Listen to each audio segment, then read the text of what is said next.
This is Brother Ron, and welcome to We All Be News Radio and TV, the news-free Dixie for the 21st century.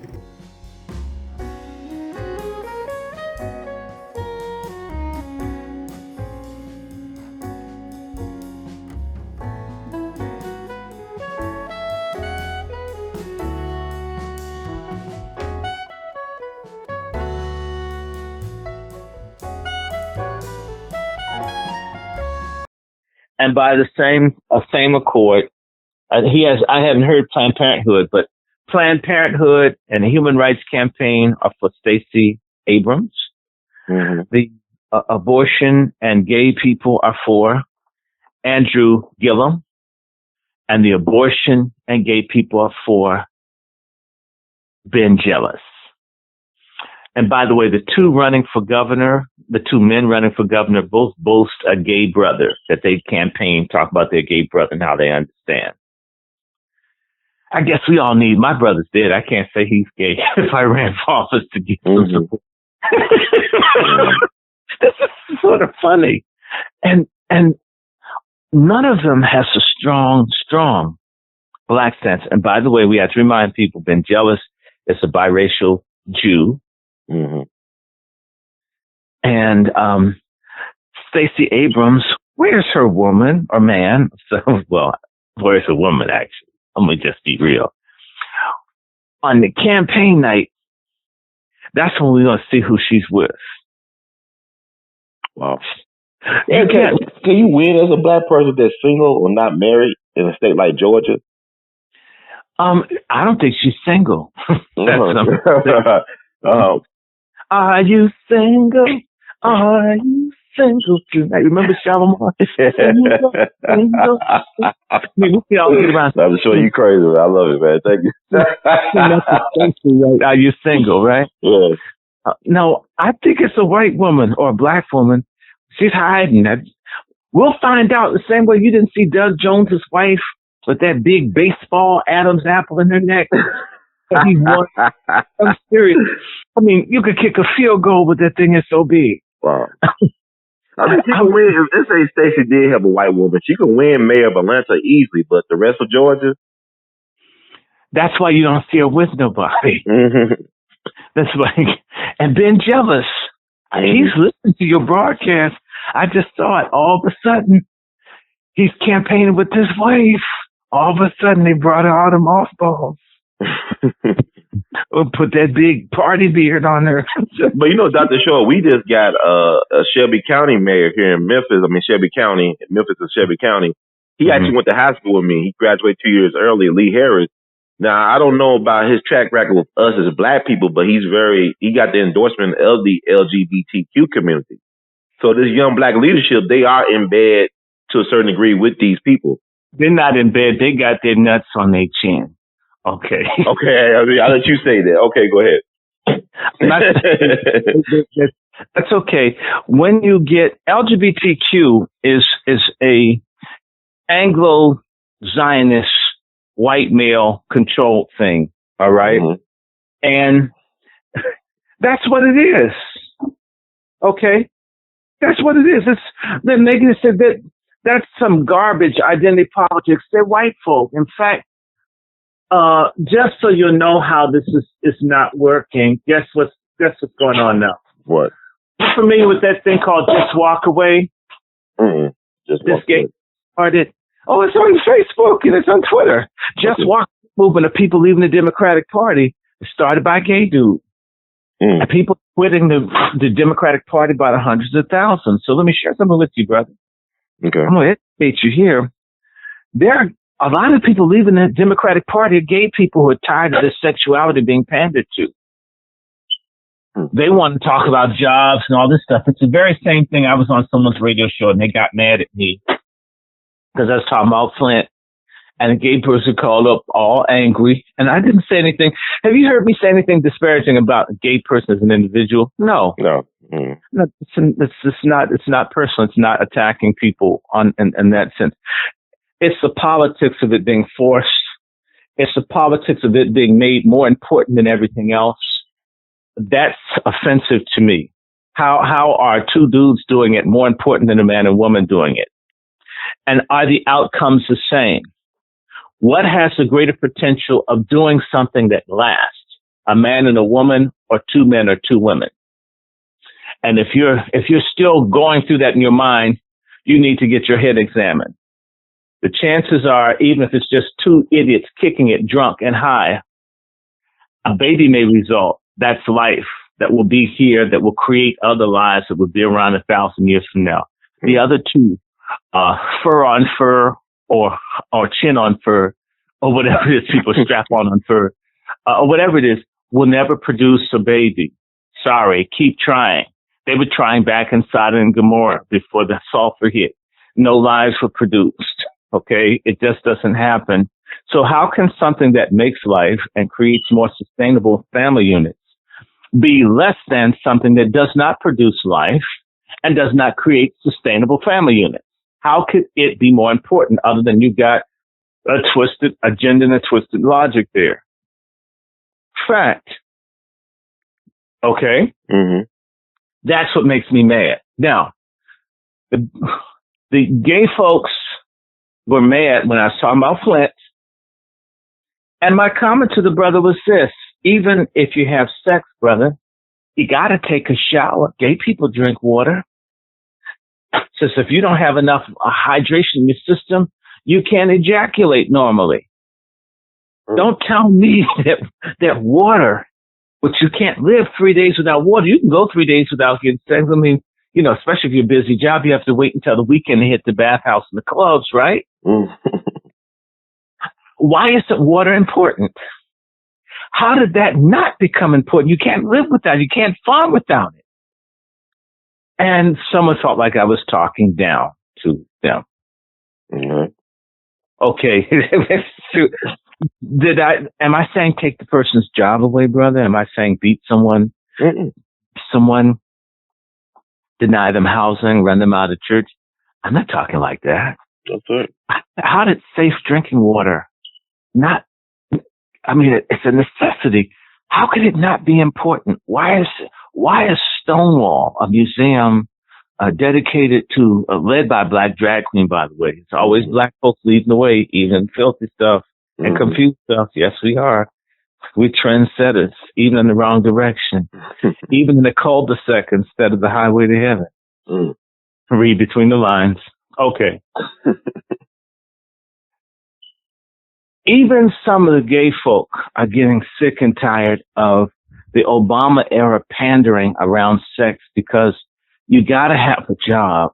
You got to have a house. You got to have safe drinking water. You got to have food that's not poison, frankenfoods or GMO.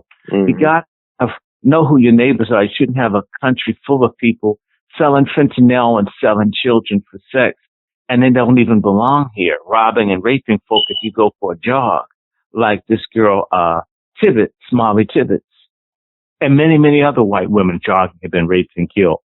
A whole lot. And it's about time. I'm so glad white folk get mad. Y'all brought all these people up here to replace black folks. Ran all the black men off the construction sites, ran them out of the food service, ran black men out of everything. You replaced them with these folks that's raping your daughters like it's a pinata. The penis on the white donkey. That's the game they play. Raping and killing, kidnapping, sex trafficking. But you didn't want black folks in their own country. You just wanted to replace us. So mad that we asked for the rights that are ours under the Constitution, the Civil Rights Act and Voting Rights Act, that they brought in millions of people. Just let anybody come in. Let the army of the MS-13 come in and sell dope everywhere to punish black men and women. And this shit's backfired, white folk. Yes, they hate us. Yes, they do your dirty work. But for how long? They don't want to do it for 20 generations like we have be at the bottom. They're here to take over. They didn't factor that in. And y'all going to have to fight for the stuff you stole from us and the Indians. You're going to have to fight with them. You have to put them out. And they don't mind. They're not nonviolent. They're not forgiving and loving like black folks who kill each other like Little Bighorn and kiss white folks behind, even kissing the toes of the cop before they blow their head off or tase them. They're not us. And they don't like you either. Mm. And you don't know how many of their asses are up here. And you won't give jobs, you put people in jail, you make the schools bad, take the, all the social programs from us and give it to these illegals and other people. And you've made them feel like they're better than everybody else, sort of like what they've done with this whole gay identity foolishness. Mm. And it's backfiring. And don't you love it? Come on, you love it. It's an era of Trump. It's the zeitgeist. I mean, Trump is a mirror to America. I mean, the stuff is coming out to the surface now. Everything's out in the open.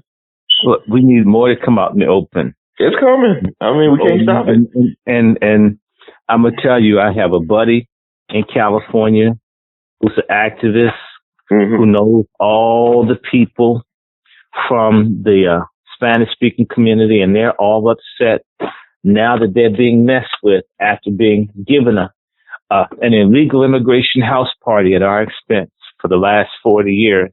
That nobody wants to be in coalition with them.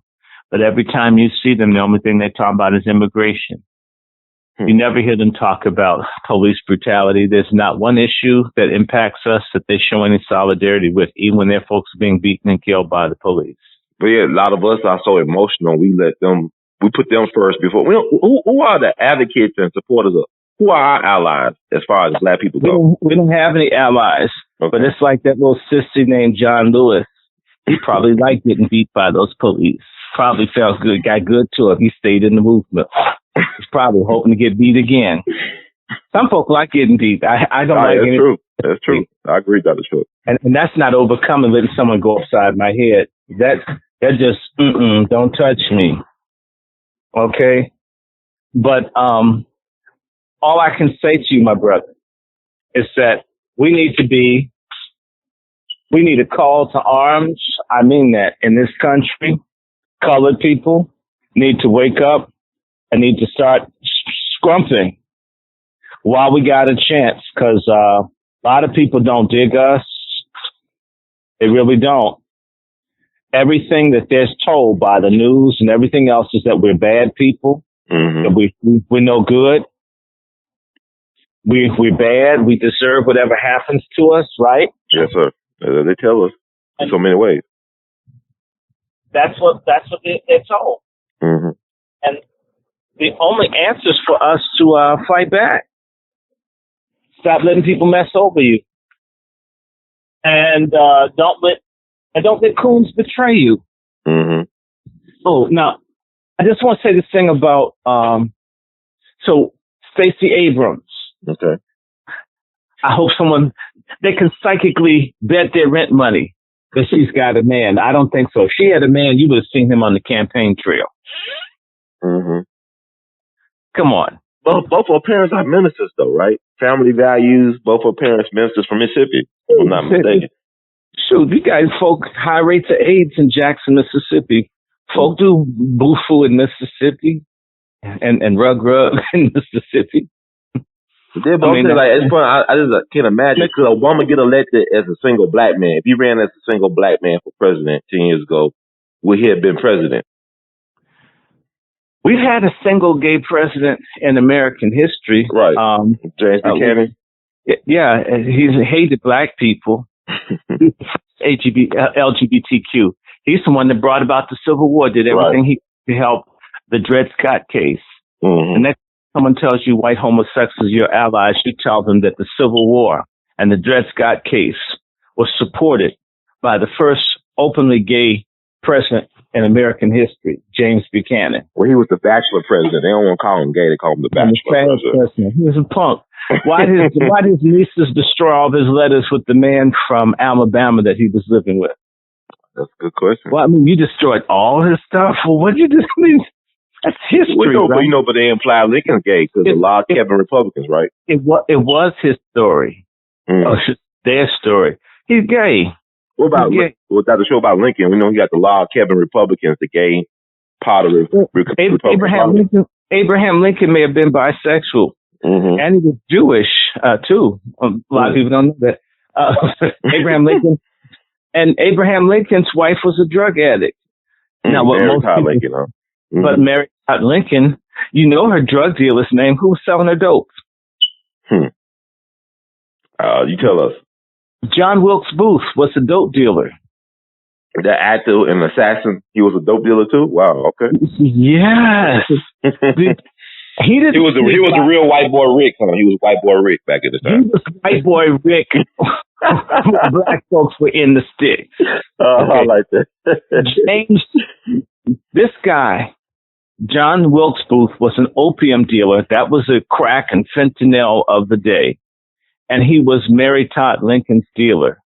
In fact, he probably shot Lincoln because he hadn't been paid. It's like some Nicole Brown Simpson stuff to me. Like, she got killed because Faye Resnick was some drug issue, not getting paid their drugs. Right. Wow. And we know Faye Resnick was married to the Jewish mafia drug kings of Las Vegas. I didn't know that. Okay. Resnick. And the Resnicks run all these places. Martin's Crosswinds. Do you have those down in Memphis? Not to my knowledge. No, sir. They have all these gathering places, but it's the Resnick Corporation run a lot of banquet halls across the country. Wow. They have them in Memphis too. They probably do. And they have them in Florida. Yeah. So drug dealers, they're the ones that got Joe Louis on drugs too. Oh wow, man! And just putting that out there so you'll know. Now, Mary Todd Lincoln died in England, and her body's in England. There's not another first lady out of the dozens of first ladies that have died. There's just a few alive. Let me see. Barbara Bush's ass is dead. Nancy Reagan's ass is dead.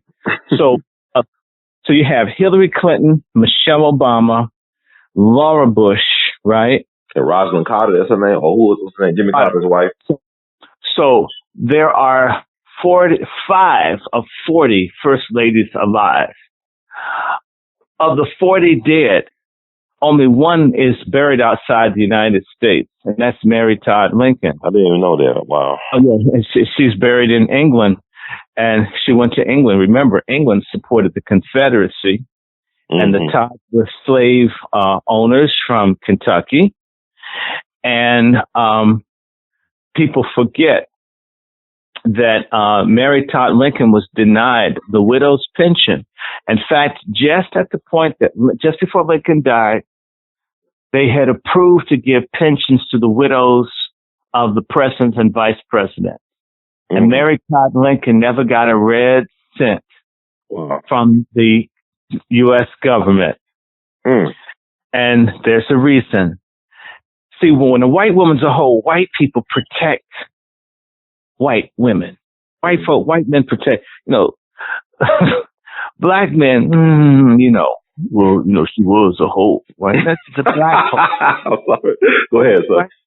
Right. So a lot of people felt that Mary Todd Lincoln may have also gotten some stiffy along with drugs from John Wilkes Booth.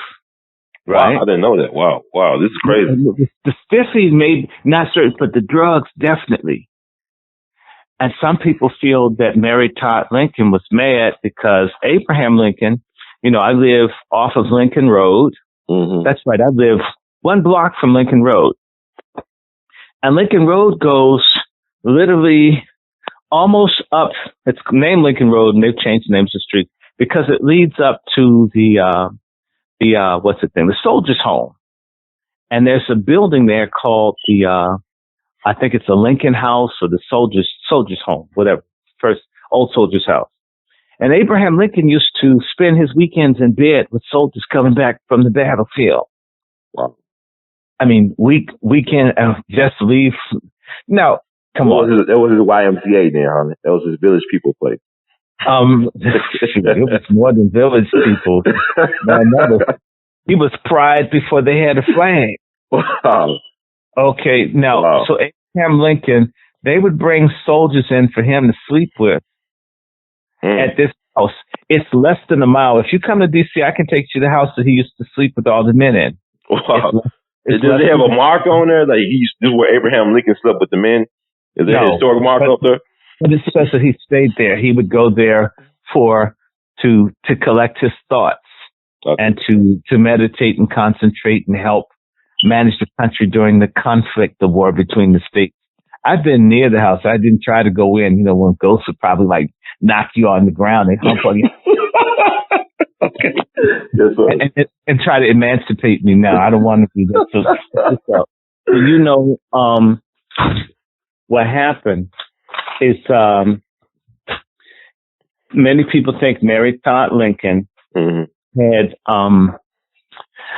owed John Wilkes Booth money for the dope and all, and therefore he used that as a way to be able to get to Lincoln to kill him.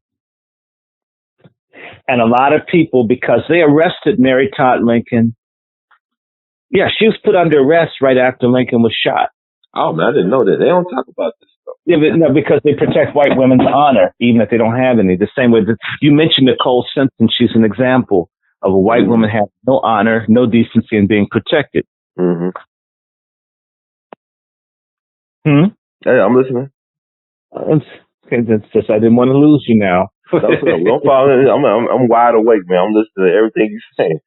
So Mary Todd Lincoln was suspected of possibly having a role in Lincoln's assassination, and that's why they never gave her any money. Because to me, I don't think they just believed. I think they knew. And it's too embarrassing to white womanhood and the gallantry of the South that this woman was a drug freak like Nicole Simpson, and it got the president killed. So is that why, like Secretary of War Edward Stanton, that's why they removed certain diary pages out of John Wilkes Booth's diary to cover up that issue? It's also the Catholic Church and other things that they you can't show that the Vatican and other people are involved as well. There's a Jewish connection and other things in there. You see, what's his name? Judah P. Benjamin, the vice president of the Confederacy. Right. Mm-hmm. He's a Jewish sissy. He was married to a black woman, right? He was married to a mulatto. No. Hold on. You're talking about Jefferson Davis. Jefferson Davis's wife was black, and he's bisexual. I know he wore a dress when they caught him. That says he was dressed as a woman. Jefferson Davis is bi. Judah P. Benjamin's gay. And Judah P. Benjamin's connection that they were trying to work was through Benjamin Disraeli, who was also gay and the first Jewish prime minister of England. Tally ho. That's what Judah P. Benjamin also ended up with Mary Todd Lincoln, right? He went to England as well, right? Yeah. Okay. But that's where they went. That's where some of the conspiracies launched from. Where did most of the cotton in America go to? It was going to England, our number one buyer. In fact, the English would have been happy. Let the South and the North get split. They would get America's biggest export. The engine of the American economy is 60% of America's gross domestic product was cotton. Okay, that's $6 out of $10. And then a whole lot of other things, rice and other such things that were coming from the South. The South was a breadbasket, and it was the engine of the country. What many people don't know: which jurisdiction or state had the highest number of millionaires in America after New York City? What was it? That's good. I mean, it's down south, right? Natchez, Mississippi, or something like that? I asked you a straight question. Just answer it. If you don't know, you don't know. Mississippi? Mississippi came second in the per capita millionaires in America in 1860. Only second to New York. Next time a little devil tells you that the slavery wasn't making money and they're going to let the black folks go, that's a damn lie. The insurance industry, slave insurance, what we could call nigger wear, the clothes made for blacks. There's a thing called nigger shoes, nigger hose, nigger tools, things that were made that blacks couldn't break in the North, specialty. So the whole economy of this country is wrapped up in holding black people down, and it still is. And the only people who don't realize that we're worth anything is us. And the new money is being made in biotechnology, right? So whose organs are they stealing? Whose kids are they shooting and taking? And whose blood are they playing with? You know, Amy, but I know yesterday was the birthday, I guess, remembers of Fred Hampton Sr., who passed away at 21, who was killed at 21 by the government. But he talked about how they was organ harvesting back in Chicago back in the 60s before he died. Well, remember, Dr. Sims was organ harvesting in the 1850s. Shoot.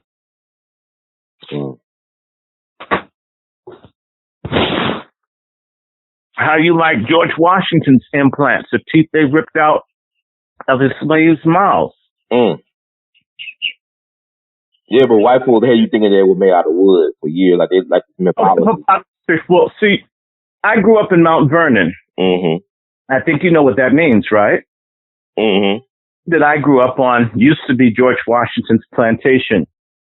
The expanses of his plantation. And our teachers were instructed to lie to the black children. In particular, I remember being put out of class. I had a friend named Harold who looked like a little black George Washington. And whenever the teacher would say George Washington was sterile, I would elbow Harold and laugh. And the white teacher would scream. And I eventually got thrown out of class for being disrespectful. Okay, this is 1972. So I'm used to folks not liking what I have to say. Okay. And we all knew that the black kids that were in class with us were George Washington's great-great-great-great-grandchildren. Everybody knew this. White teachers were trained and told to lie. And of course, the kids who knew George Washington was their ancestor, their great uncle or something like that, they would laugh. They'd get punished. There's a lot of black folks named Washington. You think about Denzel Washington, who's from Mount Vernon, New York, but his last name is Washington too. A lot of black folks named Jefferson and Jackson. Yeah. The majority of people in America named Washington are black. It's a primarily black last name. That's interesting. Now, what you have to understand, that there are many names that are linked to George Washington. Another is Dunstan. The Dunstans are my cousins. Brother, all the black people you see, we're the descendants of these rapist founding fathers. You know, I don't know if I ever told you the story. I was talking to a very famous investigative journalist by the name of Wayne Madsen. I know you've heard of him. Oh, yeah, I know. I heard of him. Yeah. And I called Wayne because I was in a meeting with Peter Bailey, who was with Malcolm X. I know you've heard of Peter Bailey, yeah. Who's like my uncle. And I was with my auntie, who's Yvonne Sion, or Yvonne Chappelle, Dave Chappelle's mom. I was trying to hook her up, get her some boyfriends. I sort of succeeded. And I wanted to talk to Wayne. And Wayne was at the Sons of the Confederacy office in Virginia. And I don't know if his phone was on speaker or not, but the white dude there wanted to insult me and asked to speak to me. I guess he had the phone on speaker. And the guy started saying all this stuff because I guess he thought it would offend me that he's there at the office of the Sons of the Confederacy. And he said something to me, and I said, excuse me. Of course I know about the Sons of the Confederacy. In fact, you have no business working there. This is my ancestor was John C. Breckinridge, the Secretary of War of the Confederacy. What the hell was your great-great-grandfather? Nobody. I said, so all we black folks are coming and take all those jobs. Those are our damn racist parents. Be glad I don't come over there and try to take it. Y'all owe me that. Secretary of War for the Confederacy, and you probably had like someone eating green corn, getting shot by mini balls as head of it. You're out of your white mind. Don't mess with me. He wanted to get off the phone. Right. We should know who we are. I mean, to me, everybody else has their little triple identities. We need a triple identity too. I sure will tell someone, what do you mean, the Confederate memorial? Shoot, well, they should put one up of you and me. Mm-hmm. So yeah, John C. Breckinridge. Interesting. Okay. And let his own daughter get sold for about $12 so he can get high off of some high grade tobacco. Mm. I don't want to hear nothing. I mean, if it wasn't him, it was somebody else, or either it was his missus, who was my second cousin's great grandfather. Her grandmother got sold for about $12 so somebody could get high. So I don't know. Breckinridge dumped his mistress and moved to Kentucky. Mm-hmm. And I can send you the pictures of my cousin. When she got up in years, she looked like John C. Breckinridge had taken some melanin pills and was in drag. Wow. Okay, it's real talk. So all of these people, they're more related to you and me than the white folk marching around with Nazi uniforms and so forth. I had to tell someone, the stuff that you want to be, that's my family. It's not yours. it's just. I mean, like when you say that, I'm thinking about Douglas Turner Ward. His great grandfather, whatever, is Nathan Bedford Forrest, the first Grand Wizard of the Klan. He's the founder of the Negro Ensemble Company. That's one of his grandfathers. Lena Horne's great grandfather was John C. Calhoun. Right. Mm-hmm. So all of these great people, even their greatness is in us. It's just not in them. Right. Okay. Mm-hmm. And so I told someone, I got what you got and I got what I got. And I'm not sharing. And that's why a lot of folks be trying to get with. A lot of black men think they're getting some extra cooch running with white women or whatever it is. And black women think, like, what's it, Serena Williams, right, with that broke ass white dude that don't got no money. He's going to do a Dorothy Dandridge, Diana Ross thing, get alimony. Oh, he broke. I thought it's found on Reddit, right? This guy, right? Well, if he were a billionaire, you mean to tell me if his wife wanted to wear a Catwoman suit where her clover hoof was visible in nasty, lecherous France, that they would tell a billionaire's wife what she could wear? I see what you're saying. Gotcha. Please, just please. Mm-hmm. He broke.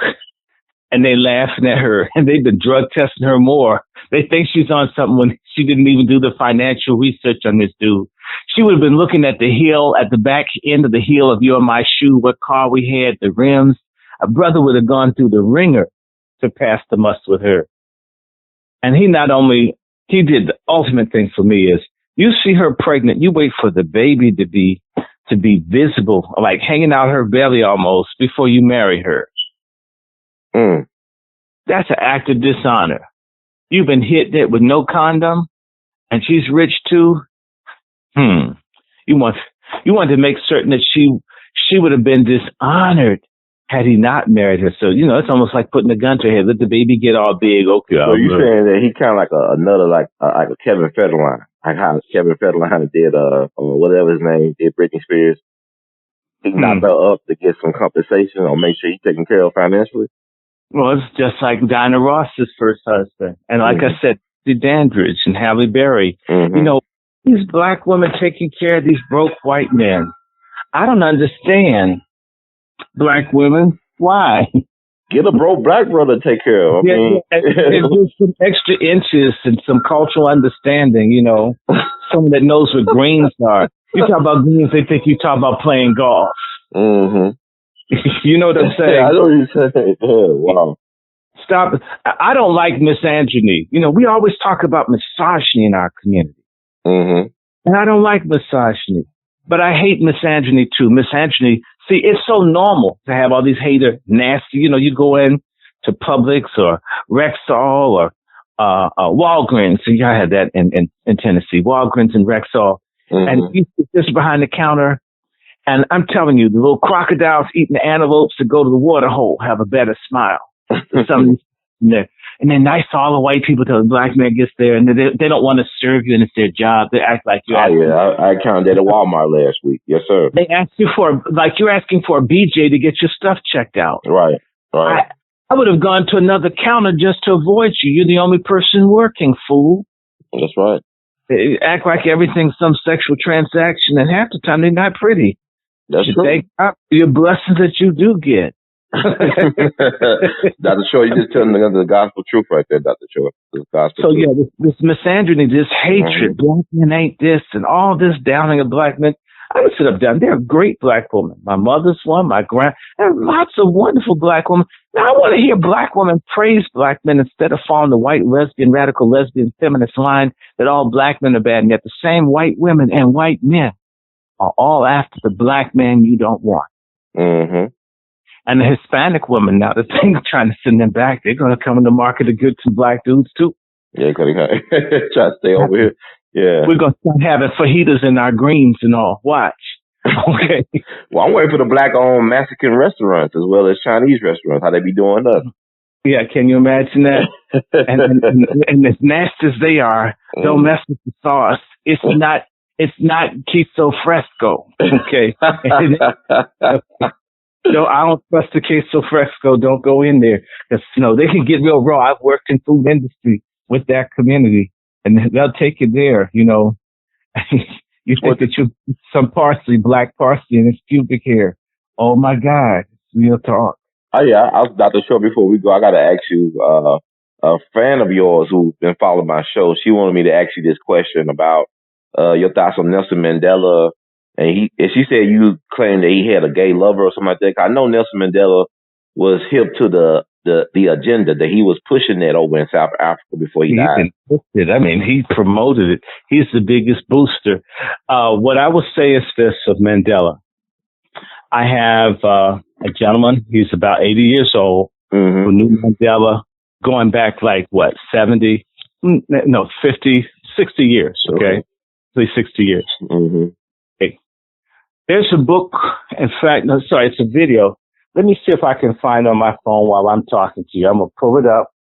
On and so everybody can know that there is a video by a white homosexual man who was Nelson Mandela's protector. And many people suspect he was Nelson Mandela's boyfriend.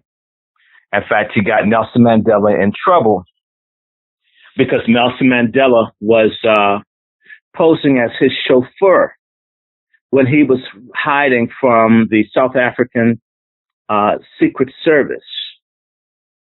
Are you understanding? Mm-hmm. And this man refused to destroy Mandela's papers, almost like a wife holding on to secret mementos of their husband. Mm-hmm. Will preserve your legacy. That's one thing. Okay. Mm-hmm. I'm looking right now to see a Freedom Ride. Nelson Mandela. Hold on. I should say I drove. It's one of these two things. It's one. Let me see if this is it. Okay. The Man Who Drove with Mandela. It was made 20 years ago.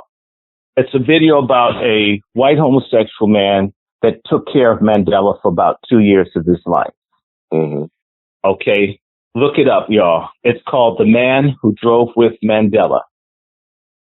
Let me read it to you. During the time of apartheid, Nelson Mandela drove around South Africa in a limousine disguised as a chauffeur while organizing the armed struggle against the apartheid regime. Okay? And hold on, I want to give you the name of the dude. You got to name the names. Okay, and they have a picture of him disguised as a chauffeur. And what does it say? What's this man's name? Cast and crew. And is it going to give his name on here? Oh, it was released July 17th, 1999. But they started making it, and it's a documentary. It's 62 minutes. Oh, see full summary. Here it is. Okay. His name is Cecil Williams. an acclaimed gay white theater director and communist. And what people need to understand is that Nelson Mandela was chairman of the South African Communist Party. And Nelson Mandela betrayed all the black South Africans because he was a communist first. He was not a nationalist first. Nelson Mandela, the reason that there's a thing called the Pan-African Congress led by Robert Sobukwe is because in 1949, Mandela betrayed the black people by saying that the land of South Africa belonged to all the South Africans instead of the land belonging to the original black owners. Mm-hmm. See how they made South Africa belong to everyone? It's the same way that gay is the new black and the struggle is everybody's struggle, and it's not ours. The same gay, leftist, communist game is being run on us. The thing I'm complaining about, I don't care about two people. Tear out your rear end if you want. Munch carpet and get a hairball down your throat. Let's see if I care. The question is do all of us have to be subject to being persecuted and oppressed under this system, but them using this sexual politics to enslave us? That I hate. Quote me. So let's go back to Mandela. He was in Robben Island, not for the whole 27 years. That is a lie. He was in Robben Island part of the time, he said. I think he was in Robben Island about 13 to 12 years. The rest of the time, he was kept in a mansion in Portsmouth, nice country club jail, the kind that they're going to send Trump's friends to if they get convicted. God, please bring the trial to D.C. Lock all of them up. I don't feel any mercy. Pay your taxes, lock them up. I owe the government about $400. They threatened to put a seal on my house for $400. And these people steal millions and cheat millions. Lock them all up. I mean, talk about putting a seal where I couldn't go into the building I lived in until I paid them for $400.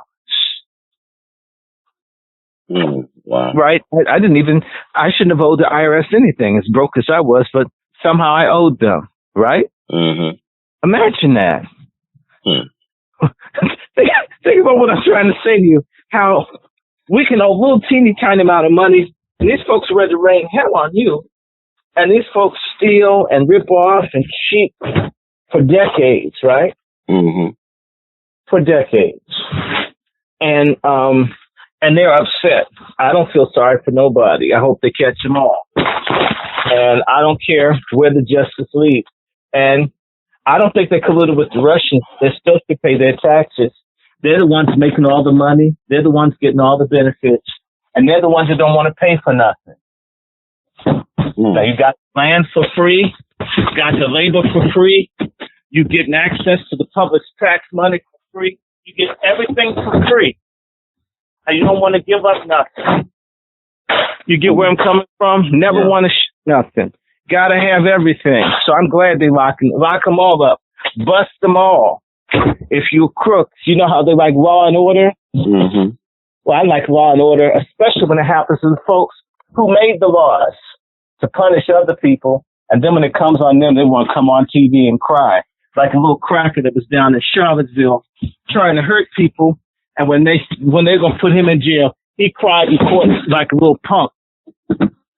But when they jumped that little black guy who got charged for fighting to protect his own life, nobody cried for him, right? Yes, sir. Remember that? Mm-hmm. The guy's name, DeAndre Harris. You know, when you teach black history or talk about black history, you always have to remember lots of info because black people don't remember anything. In fact, that's just around a lot of brothers. They can't remember who they slept with. Make it a DNA test. Oh, I go with you. I'm sorry, baby. I didn't mean to cheat on you. I was so horny, I forgot who my woman was. Okay, brothers can't remember from one minute to the next who's got their back, or sisters who can't remember from one time to the next when the man has been good to them. We got a crazy, retarded, short-term memory. Mm-hmm. But now going on with Mandela, he was in Portsmouth prison, and that was a nice place. In fact, just before they let Mandela out, or just around the time they let him out, they made Mandela a millionaire. Mandela was a millionaire when he walked out with Winnie in February 1991. You need to get some pictures of Mandela. You can find them online. Go to Google Images and look for pictures of Nelson Mandela when he was in jail. I'm telling you, you could put a dull match next to the picture and it'd catch on fire. He's flaming so hard. He's flaming. And he cheated on Winnie. He cheated on Winnie when he was married to her from the very get-go. He was never faithful to Winnie. He had the nerve. When she got herself some, he's mad. Now, that's a punk for you. If I had had a woman that night, she looked good until she died. That's a good-looking, a smart, resilient, incredible black woman. I mean, ungrateful nigga. And then you got this ugly woman from Zimbabwe. You could tell she hadn't touched her. If you dust her for fingerprints, it would be nothing. He ain't touched her. Winnie, fine. That was a gorgeous black woman, a great black woman. You ever saw her in public like I did? Incredible woman. To see her at 60 years old, she looks like she's 35. She had it going on. Nelson Mandela, remember, the story is that they'd have Nelson Mandela in solitary confinement, right? And the guards would keep changing. Every time they put a guard with Mandela, they start doing what he said. Now, wait a minute. You're a Southerner, and so am I. You know, you meet white guys who were brought up by their parents to hate black people. I grew up with white folk like that, where the parents would beat them if they caught them. You can have no feelings for anyone black, no matter what. Even if they're a good person, they're still black. They're bad. You can't. You must beat them, and we're gonna beat you. I had that happen. A friend of mine, he spoke to me. His father's kicking his behind. I could hear him bouncing the boy off the walls for speaking to me. When you have those kinds of upbringings where a person is almost trained like an attack dog to hate all black people, no consideration is, no one black can even touch or get close to them because they've almost been conditioned. That's how those whites in South Africa are.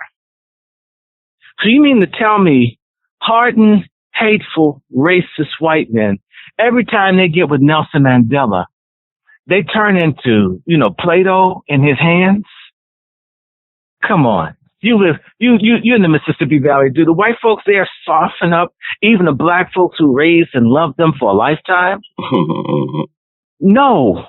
The only exception that you find, particularly among white men, or for that matter, white women, is when they have a sexual interest in a black person. When they fall in love or when they want something, they like the extra inches or whatever it is, or the extra oomph in the butts that we got or whatever it is they're turned on by, right? Those white folk will go up against anybody to get more.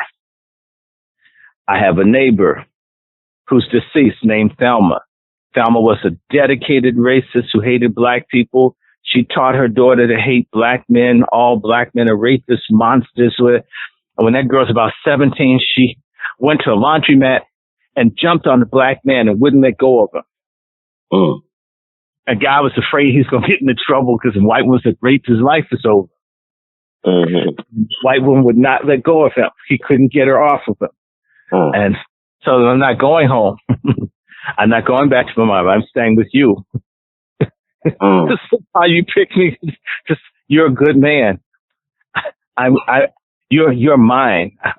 I don't care what my mother thinks anymore. So, and you know what? The dude married her, and she never came to see her mother again. Wow. And she had children with a black dude. In fact, never came. Mother died, wouldn't go see her. I've seen a white person fall in love, get turned out by someone black, and realize my parents lied about everything. They do have a tail, but it's on the front side. And all this other things get so angry that they don't want to have anything to do with anything white. They want everything black. Haven't you seen that happen every now and then? Yeah. Yes, I know people like that. People threaten to kill them. I mean, I'm going to die, but I'm going to get. It happens to white people. Remember the movie Jungle Fever? Remember the guy, the white character that was the brother for Sal's Pizzeria? Yeah. And the white guys were beating him, but that fine black woman, you come on, do the right thing. I don't mind, beat me. I don't have a queen. I don't care. I'm a white guy. I'm going to die with the blood. I don't care. The sister didn't even want him, but when she saw how bad he got beat just to be with her, she couldn't keep him out. Damn. You went through all that just to get here. So, wow. back to Mandela. Mm-hmm. You got all these hardened racist white men, the kind that worked in the diamond mines that would check the black. In fact, the white South African men who wanted to have sex with black men and women got into organizations, institutions, and agencies where they can encounter black people. Remember, if you see the picture of the black men with their arms raised up in the air, that means that those men got to put their fingers up the black men's rectums, their anuses, and touch them on their penises and their testicles every day as their job. Wow. You'd have to be an extreme fag to want work like that every day. You get where I'm coming from? I hear you, sir. I mean, every day you got to line up. You got to go through 100 black men's privates, and then every day, and that's your job, and you do it every day for 20 years. You have to be some kind of a pervert to want or to even continue to do it. Maybe but for a career. Mm-hmm. And you need to know, in Robben Island, they had the same sort of searches that they did all the time. There's a book by an Indian writer called Naidu, and the white men would always constantly be involved with the genitalia of the black men and other prisoners to search them. Sometimes they do it to humiliate, and I think sometimes because these people really like what they saw, and they keep doing it over and over again. Now, if you're that fascinated with looking at it, wouldn't you be more fascinated if you could do what you wanted with it? And certain people could get twisted. You know, they're punkles. They won't leave me be. Okay, hope you choke on it. Wow. And Mandela, every time they sent a white dude in there, before you know it, that white dude was in love. That's published, that he would change them, and they would start disobeying and bringing him stuff. Wait a minute, you hate black people. Why are you bringing him extra food, bringing him all this? Does that sound like a person doing their job in a jail? That's in a regular jail in America. You start taking a prisoner, all this stuff. Folks with the supervisor, everybody want to know what's up with me. When you work in a prison, they teach you that you're not supposed to form certain sorts of relationships with prisoners. Fact, you know this. Mm-hmm. So what that was saying is that Mandela was a master manipulator. And to me, you don't learn that stuff quickly in jail, necessarily. Or if you're a master, it takes time. But he was a master from the minute they started doing it. That means he knew how to do that before he got to jail. Mm-hmm. Knew how to play somebody. Knew how to work and get in somebody's mind. And so think about it. And they'll tell you every time they put a guard with Mandela, they had to move him because he wouldn't obey or do. That doesn't sound like to me the average white dude that never sees your point of view as a black person, no matter what. When you see the liars on television news and they get everything twisted, when you see the pundits that they get everything the opposite of what it is, even when they have another person presenting the fact. When folks hate you that much as a norm, then what would make someone with all that conditioning suddenly break with that to take the point of view of the person they've been trained to hate? That's my answer to the sister. Why is it that they couldn't leave him alone with males? And it's just every male, over and over and over again. They were they hated it. In fact, it was so bad, they put him someplace where he couldn't be around the guards. What does that say to you? I mean, you don't have any power. They killed people in Robben Island. They killed a lot of folks. Why didn't they kill him? Do you know anything? And, you know, it's a good thing if brothers love each other. I'm not talking about the carnal stuff where you're interested in someone's private or whatever. But I've seen places and people and cultures where the men like each other. You can't get stuff like you get out of what I call brotherfucker, bitch-ass black men who are always at each other's throats. Who think being a man is killing or hating every other black man and wonder why white men who have solidarity are on top of us. Because we think it's immoral to love, and I'm not talking about love sex, but to actually give a damn about the next black man is an anathema to us. Mm-hmm. And that's why we're slaves. Mm. Brother, I respect what you do. I like what you're doing. I don't have to be on your show. I want all the brothers that are standing up to help. If you call me, I always call you back. That's it. Mm. I love what you're doing. When we were in Jackson, you came and tried to help us expose my godson that got killed. Mm-hmm. I'll never forget or not be thankful. In case you think I forgot, you came up in 2015. You didn't have to drive 66 miles up from Memphis to come and see us. I appreciate that. Yeah. Okay, I didn't forget. I didn't forget we were in Wolf's building. I didn't forget we were in the conference room. I don't forget you brought some people with you. Mm-hmm. Right? I love you for that. If we loved one another, certain things couldn't happen. The Black Panthers wouldn't take to heart every letter they got about another one saying if black men weren't so catty and bitchy. Mm-hmm. You wouldn't start shooting on the playground, shooting kids with stray bullets. If y'all were men, y'all could talk to one another instead of being so catty and bitchy. And because you got a gun and a lot of musculature, it doesn't mean that you aren't a bitch. Mm-hmm. Got a lot of black men that call them brother fuckers that are bitches. They can fight, they can beat you or me, but they can't take on Mr. Bobo. Right. They can't change our situation, but they can surely inflict maximum pain and suffering on a fellow black man or woman. In fact, a lot of them beat women too. And that's nothing but bitch with a penis. Bitch. You put your hands on a black woman. Best way to hurt a sister that don't like you or don't treat you right is to vanish. Because women love being in relationship. They live for the flowers and have someone. When you disappear, that's like shooting them. Mm. In fact, proof of that is little woman's man die. Their life almost ends when the man dies. She's still living back when she had someone with them. Ask any older woman. Her life sort of ended. But when you want to disengage from a sister that's no good, don't put your hands on the slit. Mm-hmm. Split. Stop being violent with our sisters and our children and with one another. Stop every time you get mad unloading on someone black and male, because it's okay for us to kill each other. As you know, in certain places, 90% of black on black homicides are unsolved because they know that the same bitchy type violent black men will just kill and kill and kill and terrorize and tear down the trust and love that could exist in our community. Going back to Mandela. So, Mandela, who is a hero to gay people everywhere. In fact, Mandela allowed his name to be put next to the most famous South African white homosexual in history. They share their names on the same place.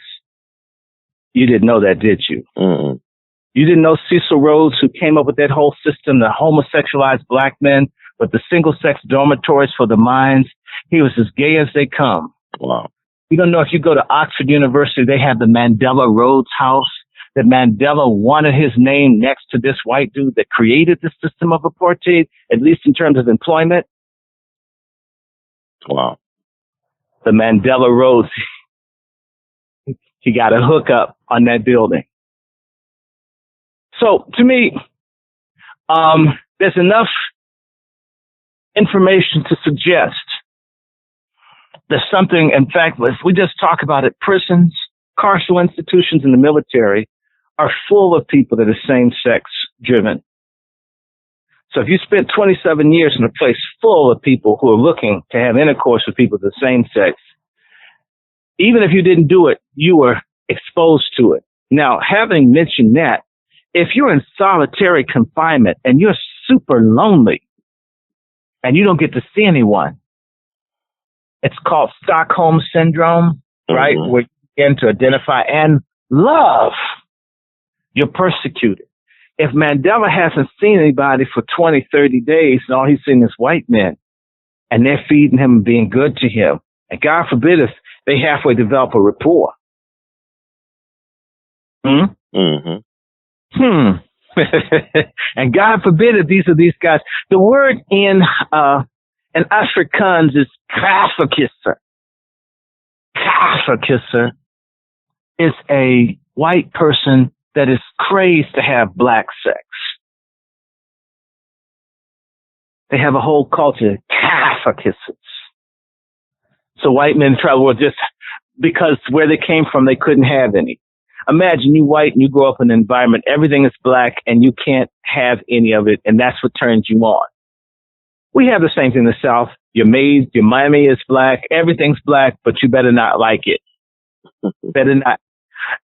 Certain white guys couldn't handle the conditioning, the psychological, how can we call this, cognitive dissonance, the psychological and emotional dissonance of being surrounded by black folk that liked them, that they liked, that they had to hate, drove certain white guys crazy.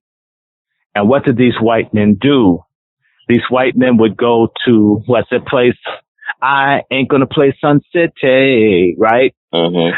So the Sun City, which is also called Sin City, for white men to screw black folks and get out all of this pent up stuff. And they would go to Swaziland every chance they got, every weekend, go to Swaziland and be with black folks and do all the stuff they want that they couldn't do in South Africa.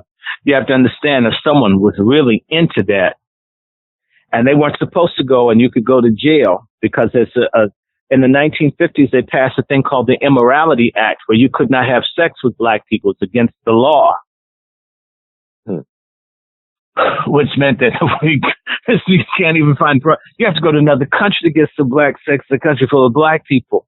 So imagine in a repressive society that didn't have gay rights under white rule, then you, like white people do in America, you know, the white folks that don't fit in, the misfits, they're bottom feeders, end up in black areas. Yes, they do. Yes, they do. You know I'm telling the truth. White folks don't fit in. White teachers that can't fit in white schools end up in black schools. Yeah. They can be white in a black area and have status that they wouldn't have in a white area. Mm-hmm. So I'm a white, young punk, 50, gay, and I don't fit in anywhere. And I love me some black boys, and I hate Appointe because it's a big wall between me and the big ones that the black guys have, right? Mm-hmm. Curses, right? Then they learn, oh, that's Robben Island. Shoot. I start singing Leaving on a Jet Plane or Midnight Train to Georgia. And they work there. Come on. And it's the same thing here in American prison. It's the same thing all over. That there's a perversion of power and perverted people that work in these institutions. And if Mandela was there for 27 years, surrounded by people who needed favors and even his life, and it was in the hands of some of these people, people make a lot of deals. John McCain did, and so did Mandela. Well, Dr. Short, I'm sorry. I'm done. I just want that sister to think about it. I'm glad you asked that question because he really likes and respects what you're doing for our people. But what is the best way we could get in touch with you, Dr. Short, and send you some support and positivity? Well, I got a PayPal, which is the same as my email. It's WRandy, RANDYSHORT @gmail.com. WRandy Short. Write me. I do respond to people who send me emails and so forth. That's cool. I am in Facebook. I'm Randy Short in Facebook. I'm Randy Short 1965 in Instagram. You know, they removed me from Twitter because I'm after these gay people for killing these black kids that they adopted in California. So I'm permanently removed from Twitter. After I told them I was an anti-pedophilia activist, and they just it was a badge of honor, though, actually, because you're on the right side of history. In terms of I just want people to know it's because I said no to pedophilia that I'm off of Twitter. In other words, they're pro-pedophilia, and they're out based in San Francisco. And, you know, they should sing I left my arse in San Francisco. But what can I say? So I'm also Dr. W. Randy Short in LinkedIn. I mean, if you want to chat or whatever, because this phone, you know, my phone is a trip. So it's best for them to use that. And I have a website being developed. It's called Fighting Black. In fact, I want you to send your videos and all to this website, Brother Heard, because, you know, it's going to be crazy. I know between me, where I've always wanted to see Richard Pryor and Malcolm X link arms. And so I'm trying to do my best to bring Malcolm and Richard Pryor together in one setting. So you can get some black nationalism, some real black consciousness, and you can laugh because this is some painful, unpleasant stuff that we have to discuss. You got to know the problem. As James Baldwin, my favorite black person, he said, you must face the problem before you can confront it. Mm-hmm. We have to acknowledge that we got some serious problems. But there's nothing too great for God. Oh, I'm going to get religious. I love it. Well, shoot, they got pimps and fraudsters collecting people's 10%, not doing nothing for them. I can be religious too. Mm-hmm. At least I'm not doing that. But there's nothing too great for God. And it only takes a handful of black folks thinking that are committed. I'm going to float this idea. You know, one of the things that I'm hoping to do with Fighting Black is to work with folks to create a black CIA where we can investigate the same way I just dogged Harry L. Williams, little punk nigga that looks like a rabbit on LSD with no ears. He does. You saw the picture of him. He does look like some bombed out rabbit, got some crack or something, or some Love Boat, or phencyclidine, angel dust. Maybe he mixed it all. You don't know who he is. We need to be able to bring information, expose people with real facts. And if black folks vote for folks who screwed them, like Obama screwed them, people like me that were telling the truth about him, we have a clear conscience. The community did know. Y'all did know. And if y'all went with these sorry people that hate you, that's on you. You get me? We that's the beauty. That's what we need. We need a central intelligence agency for black people that spies and gets information, you know, and it would be nice if we had enough money. If you could send us a picture, a snapshot of Stacey Abrams and her white girlfriend, we could put that up. Yeah, we need a black National Enquirer. I bet you a whole lot of folk would act better. Shoot, I'd like to get some pictures, you know, of Bernice King or whatever. Have all these people tell y'all don't stand up. We're going to publish this stuff. Was it not what J. Edgar Hoover did? Why he was able to stay in power for 50 plus years? But the problem is, where's our damn J. Edgar Hoover? Stop bitching about this. Get some of our own. Where's ours? That's what I'm saying. We need a black CIA. Stop beefing. They're fighting for white supremacy. On a certain level, at least they're fighting for something. What are Negroes fighting for? Fake hair, contacts, shoes, overweight, ugly white women, and you think you're a king? I mean, we're fighting for everything but survival, for hard assets, for land, for dignity, for freedom. We're fighting each other. Look at me now, nigga. I got a machine gun. I didn't even use it on the policeman that shot my mother, but I'll kill you, right? Mm-hmm. That's man, I got a whole house full of guns, but I would never stand up to a policeman. You heard in Chicago, the guys see the policeman and they throw their guns and they run. To me, if you that dead, a life or death, you should go out in blazes, dude. Like Cannon did on Power last week, but that's another story. No. Let's do him real fast. Katz, David Katz. You know he was hating. He's an ugly, withdrawn Jewish guy from Baltimore. Mm-hmm. Dropped out of the University of Maryland. Liked a guy named Urbanski, Sean Urbanski, who stabbed Richard Collins III in 2017.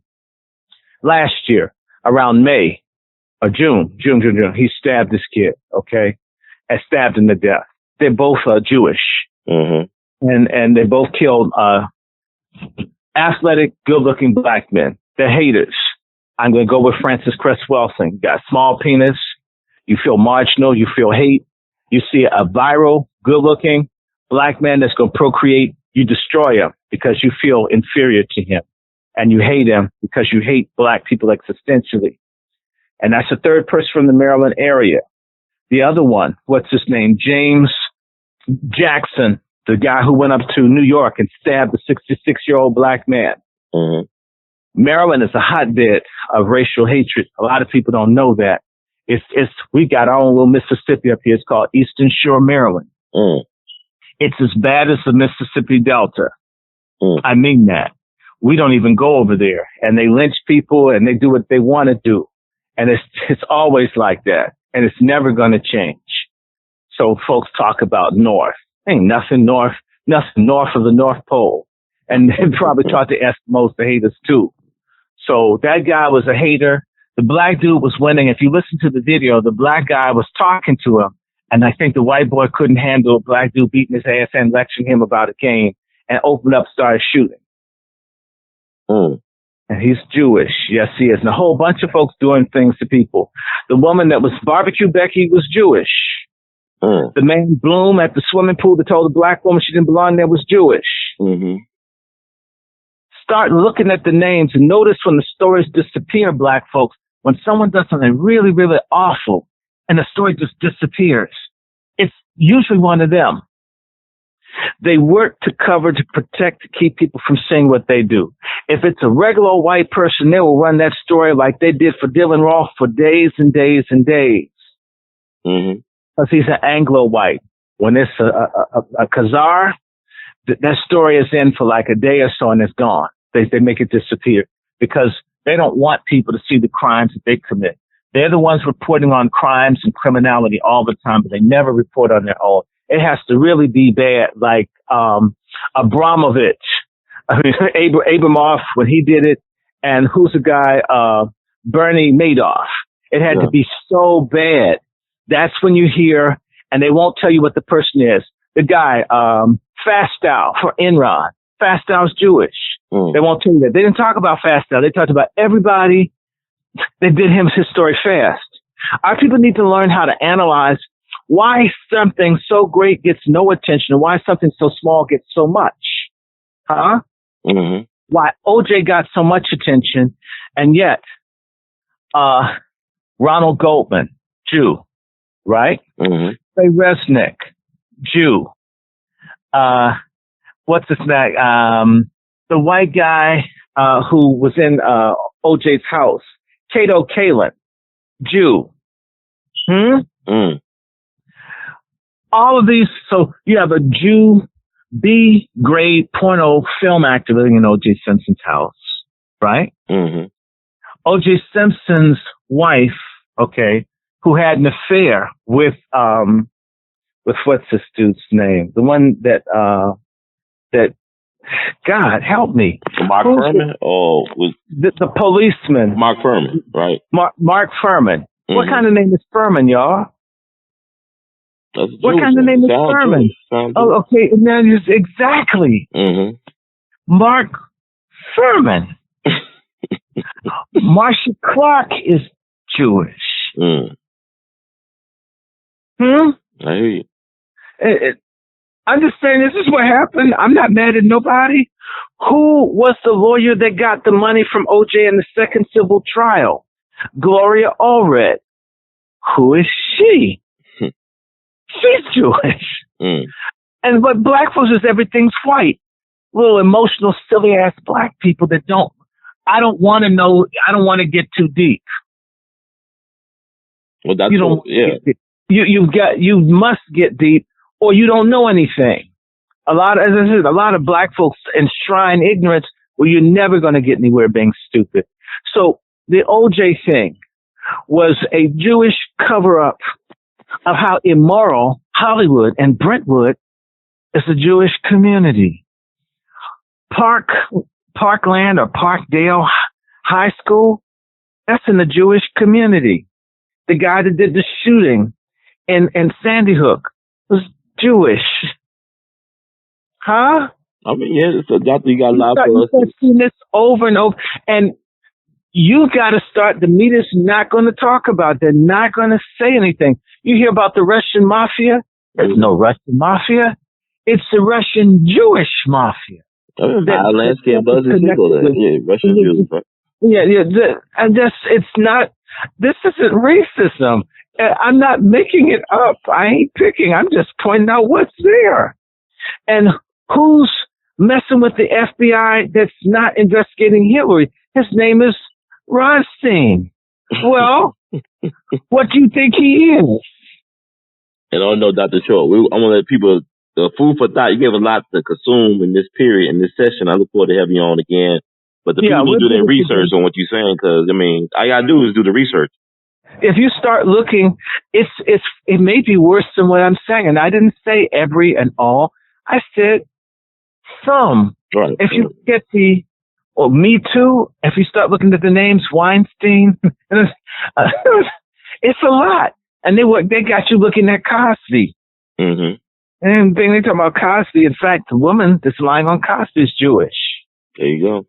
Right? So over and over, I mean, people are not being honest, I mean, about what's going on. The people that were extorting money from Michael Jackson, Evan Chandler Sr., is Jewish. What did Michael Jackson say? Jew me, sue me. Right, exactly. They had took it out. Evans Chandler Jr. was the that they said Michael Jackson screwed, that he did. And Michael Jackson's career never recovered because Jewish people are very vindictive when you do anything to them. I'm not mad at them, but how come black folks got to forgive people before the bodies are cold when they shoot up Emmanuel Church? I don't want to forgive anybody until I get restitution. Shoot. There needs to be a cooling off period or a less hate period. Not at the peak of me hating you. No, I'm going to feel this hate. It gets good to you. Right. All right. Let me let you go. Yeah, Dash, I want to thank you once again. We're gonna talk about this because you open up a Pandora box, and I'm gonna get you on for more sessions because people want to know what you know. So thank you in the words of Greg Elton. We love you madly.